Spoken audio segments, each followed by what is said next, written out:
Maya had no idea that her routine flight would turn into a life-changing moment. She had booked a first-class ticket, expecting a smooth journey, but what happened next shocked everyone. Judged by her appearance, humiliated in front of a crowd, and forced to prove she belonged, her story would expose a much bigger issue than one airline's mistake. Before we dive into this powerful story, if you enjoy real-life stories about justice, resilience, and standing up for what's right, make sure to subscribe to the channel. Also, let me know in the comments, where are you watching this video from? I'd love to hear from you. And then, just like that, the gate agent's voice cut through the air, shattering Maya's moment of quiet confidence. The airport was busy with people rushing to their gates, some dragging suitcases while others stood in long lines at the check-in counters. Announcements echoed over the intercom, blending with the chatter of travelers. Dr. Maya Brooks adjusted the strap of her leather bag and pulled her suitcase behind her. She was dressed in a navy new power suit, her natural curls neatly styled, and a silver watch rested on her wrist. As she walked toward her gate, she noticed the subtle glances from people around her. Some looked at her with admiration, while others studied her with quiet skepticism. Maya was used to this. As a black woman in a male-dominated medical field, she had spent years proving she belonged in spaces where people doubted her.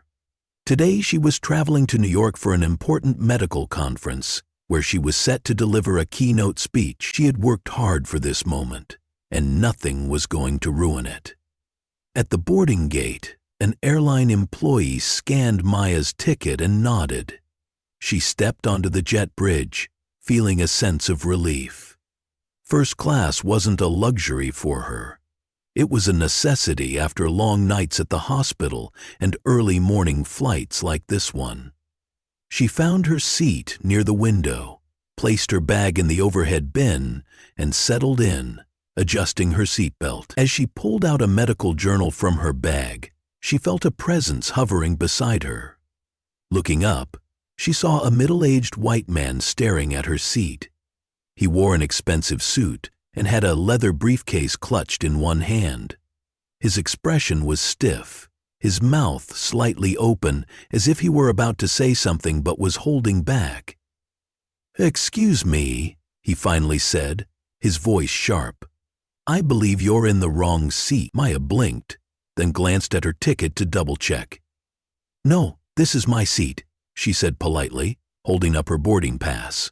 The man frowned, then turned to the flight attendant, a woman with blonde hair tied in a neat bun. "Miss, I think there's been a mistake," he said. "This lady is in my seat." The flight attendant, Lisa Monroe, smiled, but it didn't reach her eyes. She looked at Maya, then at the man, and back at Maya again. "May I see your boarding pass, ma'am?" Maya handed it over without hesitation. Lisa scanned it quickly and gave a tight smile. "I'm sorry, but there must be an issue with your ticket. This seat isn't assigned to you." Maya felt heat rise in her chest. "That's not possible," she said calmly. "I purchased a first-class ticket, and this is the seat printed on it." Lisa's smile faded, replaced by a professional yet dismissive tone. "Let me check with the gate agent," she said, taking the boarding pass and walking away. Maya could feel the eyes of other passengers on her. Some whispered, while others simply watched, waiting to see what would happen next. She gripped the armrest, forcing herself to stay calm. Lisa returned moments later with a supervisor. "Ma'am, I'm afraid you'll have to move to economy," the supervisor said firmly. "There's been a mix-up with the seating arrangements." Maya stared at them, her heartbeat loud in her ears. "A mix-up?" she repeated. "I paid for this seat. I'm not moving." Richard Calloway, the man who had questioned her, let out a scoff. "Look, I don't want to cause a scene, but I paid for this seat too. Let's not make this difficult." Maya clenched her jaw. "I am not making this difficult," she said. "I have my receipt, I have my ticket, I have every right to sit here." The supervisor sighed, already signaling for security. If you don't cooperate, we'll have to remove you from the plane." Maya felt her stomach twist. The whispers around her grew louder. A woman across the aisle shifted uncomfortably. A man in the row behind her muttered something under his breath. Security arrived, 2 uniformed officers standing on either side of her seat. One of them spoke in a low, firm voice. "Ma'am, we need you to come with us." Maya took a deep breath, forcing herself to stay composed. Slowly, she unbuckled her seatbelt, stood up, and grabbed her bag. The entire first-class cabin watched in silence as she was escorted off the plane. Maya stepped onto the jet bridge, her hands gripping the strap of her bag tightly. The 2 security officers walked beside her, their expressions unreadable. Her heart pounded in her chest, but she refused to let her face show the humiliation burning inside her. She could still hear the murmurs from the passengers behind her, some whispering in sympathy, others in agreement with what had just happened. As she reached the waiting area inside the terminal, one of the officers, a tall man with dark hair, cleared his throat. "Ma'am, we need to confirm some details about your ticket. Please wait here." Maya nodded, crossing her arms as she watched the airline staff huddle near the gate counter. She noticed the stares from other travelers. Some had seen what happened and were openly discussing it, shaking their heads. A woman in a red coat approached her cautiously. "I saw what they did," she said quietly. "That was wrong." Maya forced a small smile, but she had no words. She had experienced prejudice before, but something about this, being forced out of her seat as if she didn't belong, stung in a different way. The realization of injustice. Minutes passed. Lisa Monroe, the flight attendant who had dismissed her earlier, walked toward Maya with the supervisor. Their expressions were carefully neutral, but Maya could see something shifting behind their eyes. "Dr. Brooks," the supervisor started, this time using her title as if it suddenly mattered. "There seems to have been an error with the system. Your seat was indeed assigned to you." Maya exhaled sharply, her grip tightening on her bag. "So you removed me from the plane for nothing?" she asked, her voice calm but sharp. Lisa shifted uncomfortably. "It was a misunderstanding." Maya held back a bitter laugh. "A misunderstanding?" she repeated. "Or did you assume I couldn't possibly belong in first class?" The supervisor cleared his throat. "We deeply regret the incident, and we'd like to offer you a seat on the next available flight. Of course, in first class."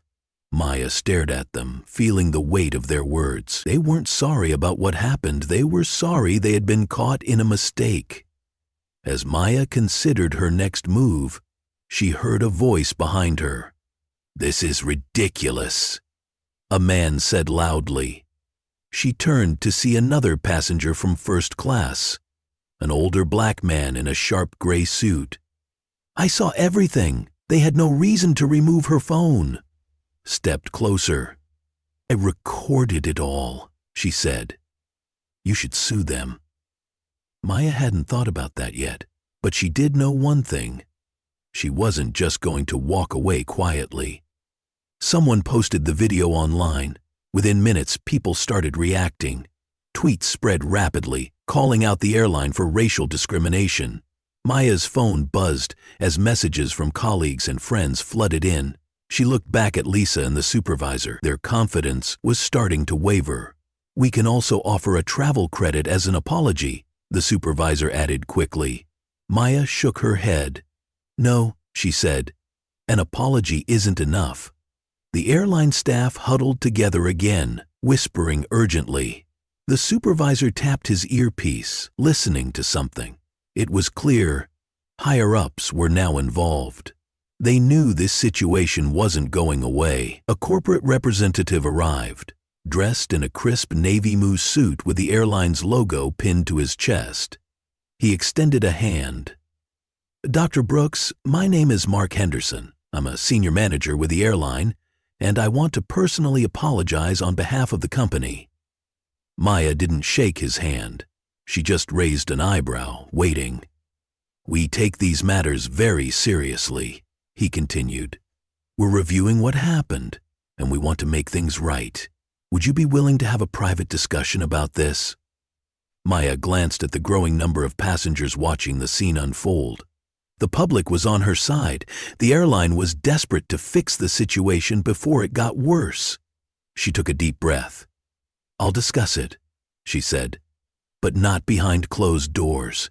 People need to hear this." Mark hesitated, clearly uncomfortable, but he nodded. "Of course." Maya knew this was bigger than just her. This was about every person who had been treated unfairly but didn't have a platform to fight back. She pulled out her phone and began typing a statement. She wasn't going to let this moment pass. This wasn't just about a seat. It was about dignity, respect, and the right to exist in spaces where people assumed she didn't belong. She hit send. The world was about to hear her story. Maya sat in the airport lounge, watching as her phone buzzed non-stop. The video of her being removed from first class had spread like wildfire. News outlets picked up the story. Social media was flooded with posts condemning the airline's actions. The hashtags "Justice for Maya" and "Flying While Black" was trending worldwide.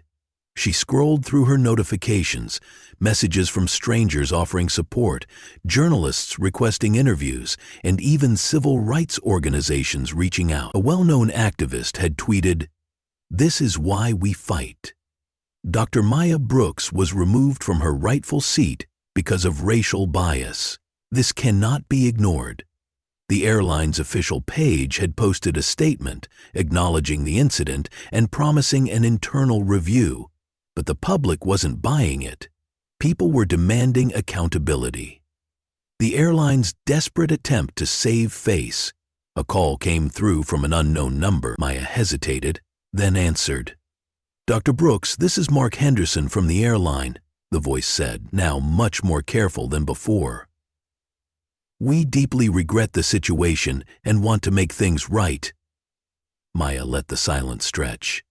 "And what exactly does that mean?" "We'd like to offer you a full refund, a lifetime first-class membership, and a public apology from our CEO," Mark said, his tone controlled but urgent. Maya exhaled. "A refund and a membership don't change what happened," she said. "What about real action? What about training your employees to recognize their biases?" "We're working on reviewing our policies," Mark said quickly.